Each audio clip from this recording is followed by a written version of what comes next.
last lesson we talked about how to factor a quadratic expression, break it into its two factors. Today we're going to use that skill to then find the zeros of a quadratic function. So a quick review, we've found the vertex and we've found the y-intercept of quadratics, and today we're actually going to figure out how to find the zeros or the x-intercepts. So let's do a review of the grouping part, factor by grouping. So remember, the first thing I need to do is I need to take this x, this pile of plain old x's here, and I got to break it into two piles. And the way you figure out what those two piles need to be is you got to think of the two numbers that will multiply to a times c. And for us, that'd be 4 times -1, which equals -4, and add to b, which equals -3. And again, when I look at these numbers here, it says -4. So if it's negative, that's telling me one of the numbers is positive, one of the numbers is negative. And since b is a negative, I know the bigger number has to be negative. And the numbers that do that are -4 and 1. -4 times 1 gets me -4. -4 plus 1 gets me the -3. If you have trouble figuring out what the two numbers are, just write down all the things that multiply to 4 with the bigger number being negative, and then just go through that list and see which one also adds to -3. So again, these are the two numbers that replace the 3x, the -3x. So I have 4x squared from the front, and then instead of this, I'm breaking it into these two piles, -4x plus 1x minus 1. And again, if one of the numbers is negative, I always write it first. It makes it a little bit easier to factor. Group the first two and the last two. So then you look at the first group. What do they have in common? You know, essentially, what were these both things multiplied by, right? What do they both have? They both have a 4 and they both have an x. So I can pull out a 4x. And if I factor out a 4x, I got to write what's left. So the 4 divided by 4 is 1. X squared divided by x is x. So 1x minus 4 divided by 4 is 1. And the x's would cancel out. The second group here, they don't have anything in common, which happens. But you can always divide by a 1, right? X divided by 1 is x. 1 divided by 1 is 1. And if you do it correctly, the two numbers inside should be the same. You write that out first, x minus 1, and then you write what's left, a 4x and a plus 1.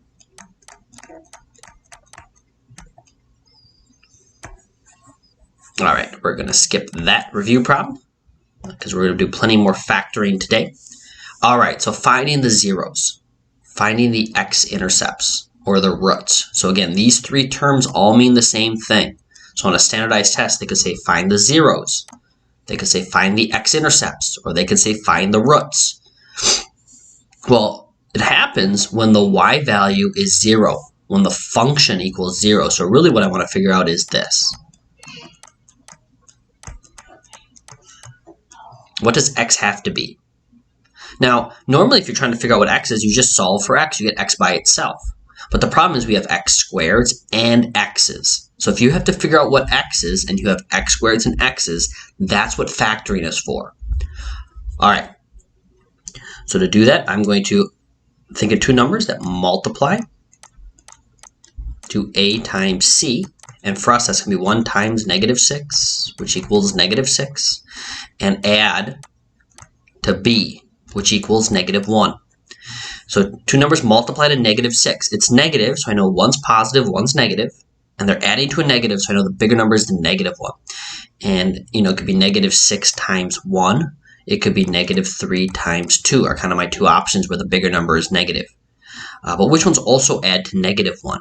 Well, this one adds to -5. This adds to -1, so those are my numbers. -3 and 2. -3 times 2 gets me -6. -3 plus 2 gets me -1.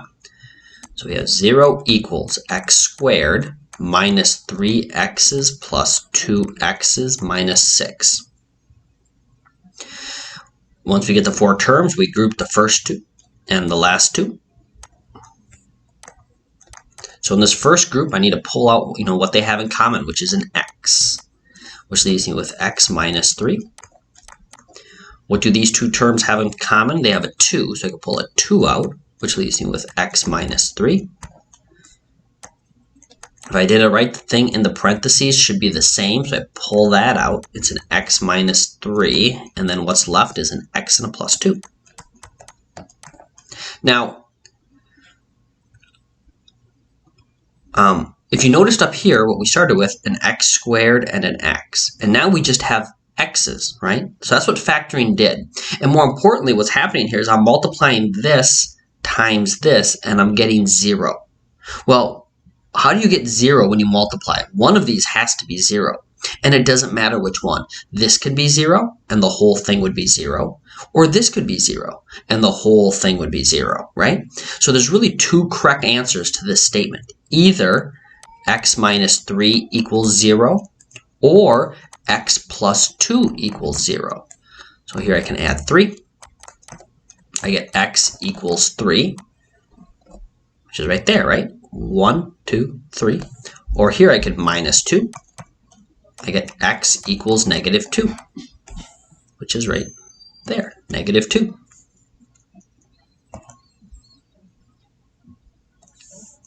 All right, so let's find some zeros. So again, I want to know, when is this function going to equal 0? That's where the x-intercepts, or that's where the roots happen. And again, to do that, I need to factor this. So I got to get two numbers that multiply to a times c, which is 1 times negative 10, which equals negative 10, and add to b, which equals 3.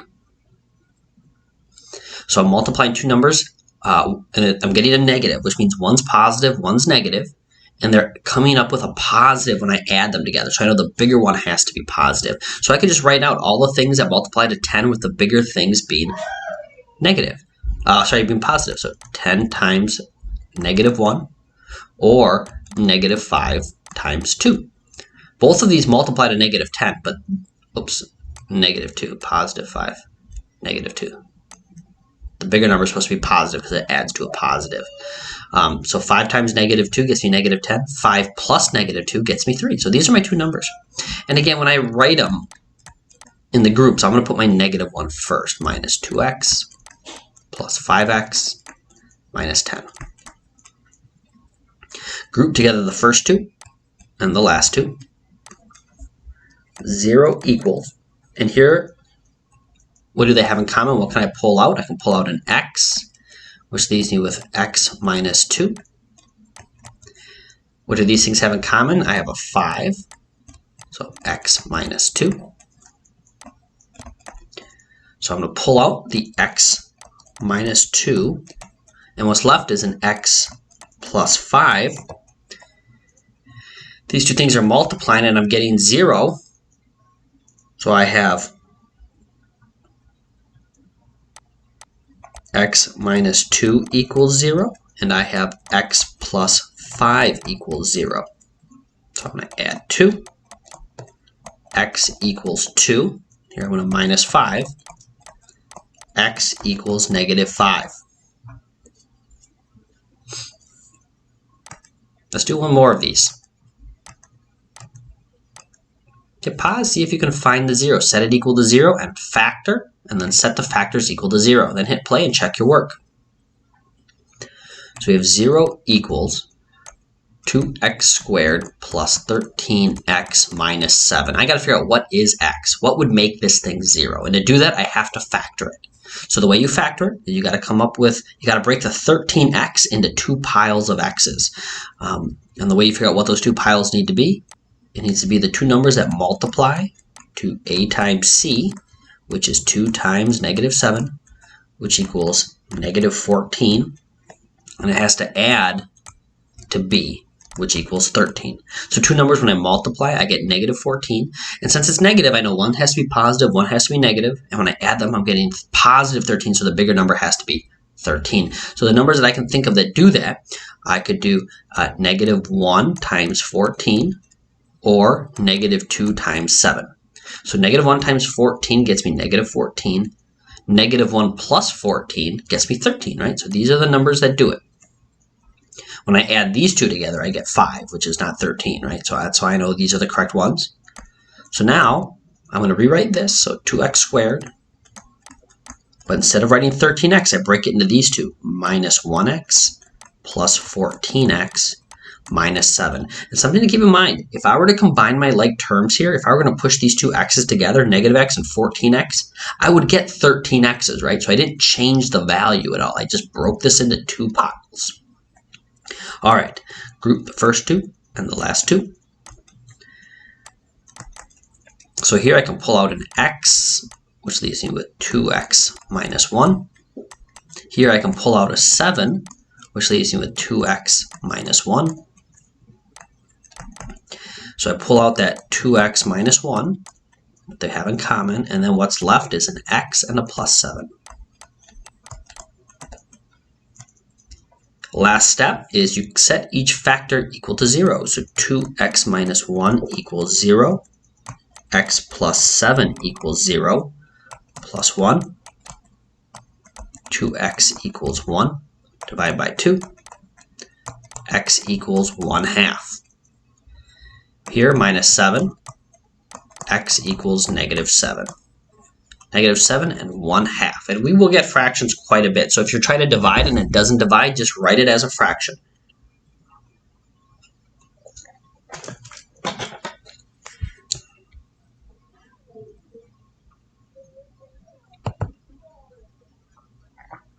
We're going to skip those, go right to the epilogue. Which of the following is not true of the graph of the function f of x equals negative x squared minus 6x plus 5? All right. Now, we know how to figure out what the axis of symmetry is, right? That's negative b over 2a.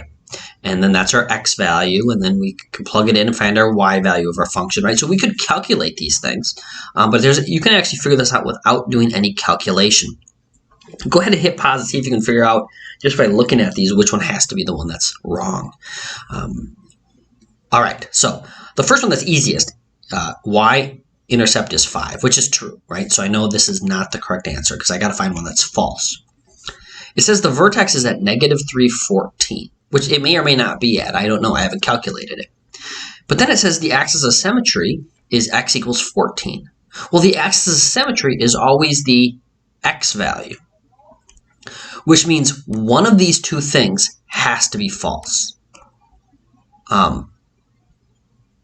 And right now I don't know which one, but one's right and one's wrong. They both can't be right, right? And they both can't be wrong because I know there's only one not true item. All right, and here it says the maximum value is 14. Remember, the maximum or minimum is the y value of your vertex. Well, the y value of this vertex is 14, so these two things agree. So the one that has to be the one that's wrong is B, the axis of symmetry. And if you plugged in your negative b over 2a, you would get that it actually equals negative 3 for this problem. But again, you wouldn't have to calculate it if you just reasoned your way through these problems. All right. Next up is the epilogue question. Remember, the epilogue is, it says day 6, day 5. Day 5. The answer is B. And then you will have a small problem set.